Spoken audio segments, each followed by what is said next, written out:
ಚಿಕ್ಕಬಳ್ಳಾಪುರ ನಗರಾಭಿವೃದ್ಧಿ ಪ್ರಾಧಿಕಾರದ ಕೂಡ ನಿರ್ಣಯವನ್ನು ಪ್ರಶ್ನಿಸಿ ಗುಜರಾತ್ನ ಸರ್ಕಾರೇತರ ಸ್ವಯಂ ಸೇವಾ ಸಂಸ್ಥೆಯಾದ ಪದ್ಮ ವಿಜಯ ಫೌಂಡೇಶನ್ ಸಲ್ಲಿಸಿದ ಅರ್ಜಿ ವಿಚಾರಣೆ ನಡೆಸಿದ ಉಚ್ಚ ನ್ಯಾಯಾಲಯದ ನ್ಯಾಯಮೂರ್ತಿ ಬಿಎಂ ಶ್ಯಾಮ್ ಪ್ರಸಾದ್ ಅವರಿದ್ದ ಏಕಸದಸ್ಯ ನ್ಯಾಯಪೀಠ ಆದೇಶಿಸಿದೆ. ಚಿಕ್ಕಬಳ್ಳಾಪುರ ಕೂಡದಿಂದ ನಾಗರಿಕ ಬಳಕೆಗೆ ಕಾಯ್ದಿರಿಸಲಾಗಿದ್ದ 3 ಸಿಎ ನಿವೇಶನಗಳನ್ನು ಚಿಕ್ಕಬಳ್ಳಾಪುರ ಕ್ಷೇತ್ರದ ಕಾಂಗ್ರೆಸ್ ಶಾಸಕ ಪ್ರದೀಪ್ ಈಶ್ವರ್ ಒಡೆತನದ ಪರಿಶ್ರಮ ಟ್ರಸ್ಟ್ಗೆ ಅಕ್ರಮವಾಗಿ ಹಂಚಿಕೆ ಮಾಡಲಾಗಿದೆ. ಮಾರಾಟಕ್ಕೆ ಪಬ್ಲಿಷ್ ಮಾಡಿದ್ದ ನೋಟಿಫಿಕೇಶನ್ ದಿನಾಂಕಕ್ಕೂ ಮೊದಲೇ ಪರಿಶ್ರಮ ಟ್ರಸ್ಟ್ಗೆ ಅಲರ್ಟ್ ಮಾಡಲಾಗಿದೆ. ಅದೇ ನಿವೇಶನಕ್ಕೆ ಮತ್ತೊಬ್ಬರು ಅರ್ಜಿ ಸಲ್ಲಿಸಲು ಹೋದರೆ ಅವಕಾಶವೇ ನೀಡಲಿಲ್ಲ ಎಂದು ಅರ್ಜಿದಾರರ ಪರ ವಾದ ಮಂಡಿಸಿದ ಹಿರಿಯ ವಕೀಲ ಎಂಎಸ್ ಶ್ಯಾಮ್ ಸುಂದರ್, ಅರ್ಜಿ ಸ್ವೀಕರಿಸಲು ಅಂತಿಮ ದಿನಕ್ಕೆ ಮೊದಲೇ ನಾಗರಿಕ ಬಳಕೆಯ ನಿವೇಶನ ಹಂಚಿಕೆಗೆ ನಿರ್ಣಯ ಕೈಗೊಳ್ಳಲಾಗಿದೆ. ಇದು ಚಿಕ್ಕಬಳ್ಳಾಪುರ ಕೂಡ ಕೈಗೊಂಡ ಕಾನೂನು ಬಾಹಿರ ತೀರ್ಮಾನದಿಂದ ನಿವೇಶನಗಳನ್ನು ಏಕಪಕ್ಷೀಯವಾಗಿ ಶಾಸಕರ ಟ್ರಸ್ಟ್ಗೆ ಹಂಚಿಕೆ ಮಾಡಲಾಗಿದೆ.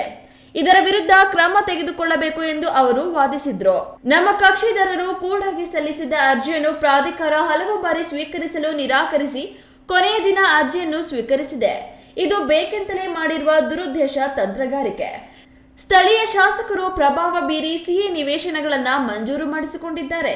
ಹಾಗಾಗಿ ಹಂಚಿಕೆ ರದ್ದುಗೊಳಿಸಬೇಕು, ಮಧ್ಯಂತರ ಪರಿಹಾರವಾಗಿ ಯಥಾಸ್ಥಿತಿ ಕಾಯ್ದುಕೊಳ್ಳಲು ಆದೇಶಿಸಬೇಕು ಎಂದು ಗುಜರಾತ್ನ ಸರ್ಕಾರೇತರ ಸ್ವಯಂ ಸೇವಾ ಸಂಸ್ಥೆಯಾದ ಪದ್ಮ ವಿಜಯ ಫೌಂಡೇಶನ್ ಪರ ವಕೀಲ ವಾದಿಸಿದ್ರು. ಇದನ್ನು ಮಾನ್ಯ ಮಾಡಿದ ನ್ಯಾಯಪೀಠ ವ್ಯಾಜ್ಯ ಹೈಕೋರ್ಟ್ ಪರಿಗಣನೆಯಲ್ಲಿ ಇರುವ ಕಾರಣಗಳಿಗೆ ಯಥಾಸ್ಥಿತಿ ಕಾಯ್ದುಕೊಳ್ಳಬೇಕು ಎಂದು ಆದೇಶಿಸಿದ್ದು, ಜಿಲ್ಲಾಧಿಕಾರಿ ಹಾಗೂ ಪರಿಶ್ರಮ ಎಜುಕೇಷನ್ ಟ್ರಸ್ಟ್ಗೆ ತುರ್ತು ನೋಟಿಸ್ ಜಾರಿಗೊಳಿಸಲು ಆದೇಶಿಸಿತು. ಪ್ರತಿವಾದಿಗಳು ಆಕ್ಷೇಪಣೆ ಸಲ್ಲಿಸುವಂತೆ ಸೂಚಿಸಿ ವಿಚಾರಣೆಯನ್ನು ಆಗಸ್ಟ್ 14ಕ್ಕೆ ಮುಂದೂಡಿತು. ಈ ಬಗ್ಗೆ ಚಿಕ್ಕಬಳ್ಳಾಪುರ ಕೂಡ ಪ್ರಾಧಿಕಾರದ ಆಯುಕ್ತೆ ಶಿಲ್ಪಾ ದೇಸಾಯಿ ಸ್ಪಷ್ಟನೆ ನೀಡಿದ್ದು, ನಾನು ಆಯುಕ್ತರಾಗಿ ಬಂದು 3 ತಿಂಗಳಾಗಿದೆ. ನಾಗರಿಕ ನಿವೇಶನ ಮಾರಾಟಕ್ಕೂ ನನಗೂ ಸಂಬಂಧವಿಲ್ಲ. ಆದ್ರೆ ಆಗ ನಡೆದ ನಡವಳಿಕೆಗಳ ಪ್ರಕಾರ ದಿನಾಂಕ 5/12/2025 ಪತ್ರಿಕಾ ಪ್ರಕಟಣೆ ಹೊರಡಿಸಿ 45 ದಿನಗಳ ಒಳಗೆ ಅರ್ಜಿ ಸಲ್ಲಿಸಬಹುದು ಎಂದು ತಿಳಿಸಲಾಗಿತ್ತು.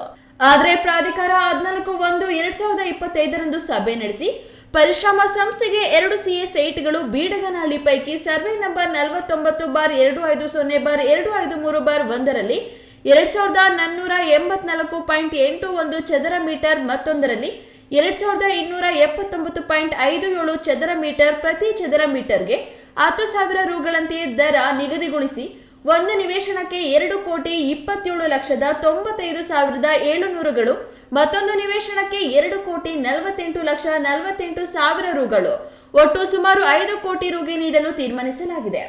ಮೊದಲ ಕಂತಿನಲ್ಲಿ 10%ರಂತೆ ಒಂದು ನಿವೇಶನಕ್ಕೆ 23 ಲಕ್ಷ, ಮತ್ತೊಂದು ನಿವೇಶನಕ್ಕೆ 25 ಲಕ್ಷ ಹಣ ಕಟ್ಟಿಸಿಕೊಳ್ಳಲಾಗಿದ್ದು 30 ವರ್ಷಗಳ ಲೀಸ್ಗೆ ನೀಡಿರುವುದಾಗಿ ತಿಳಿಸಿದ್ದು, ಎಲ್ಲ ಹಣವನ್ನ ಪಾವತಿಸಿದ ನಂತರ ಅವರಿಗೆ ನೋಂದಣಿ ಮಾಡಿಕೊಡಲಾಗುವುದು ಎಂದು ಸಭೆಯಲ್ಲಿ ಅನುಮೋದನೆ ಆಗಿದೆ ಎಂದು ತಿಳಿಸಿದ್ರು.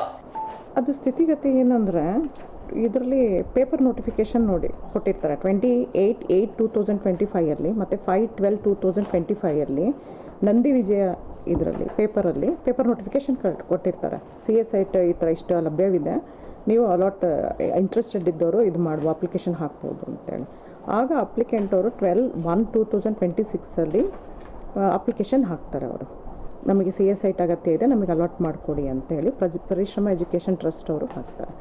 ಅದನ್ನು ನಾವು ಮೀಟಿಂಗಲ್ಲಿ ಇಟ್ಟಿದ್ದಾರೆ 14/1/2026 ಮೀಟಿಂಗಲ್ಲಿಟ್ಟು ಬಿಡಿಗನಹಳ್ಳಿದು ಗ್ರಾಮದಲ್ಲಿ 11 ಎಕರೆ 28 ಗುಂಟೆದು ಒಂದು ಲೇಔಟ್ ಇದೆ. ಅದರಲ್ಲಿ ಸಿ ಎ ಸೈಟಲ್ಲಿ ಒಂದು 2279.57 ಸ್ಕ್ವೇರ್ ಮೀಟರ್ಸ್ದು ಒಂದು ಸಿ ಎ ಸೈಟು, ಇನ್ನೊಂದು 2484.81 ಸ್ಕ್ವೇರ್ ಮೀಟರ್ಸ್ದು ಸಿ ಎ ಸೈಟು, 2 ಸೈಟ್ನ ಮೀಟಿಂಗಲ್ಲಿಟ್ಟು ಅವರಿಗೆ ಅಲಾಟ್ ಮಾಡಿ ಕೊಟ್ಟಿದ್ದಾರೆ.